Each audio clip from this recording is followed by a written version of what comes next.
भारतीय टीवी की अदाकारा शोभा कार हादसे में हलाक।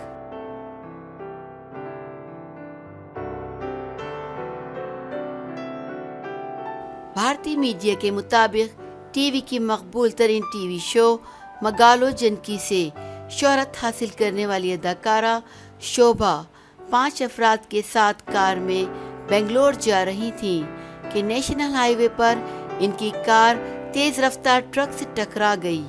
हादसे के दौरान अदाकारा शोभा हलाक हो गईं। हादसा भारतीय रियासत कर्नाटक के इलाके कंचीगनालो गांव के नजदीक पेश आया है। पुलिस का कहना है कि हादसा ड्राइवर की गफलत के बाइस पेश आया। अदाकारा की मौत पर इंडस्ट्री की जानिब से अफसोस का इजहार किया जा रहा है।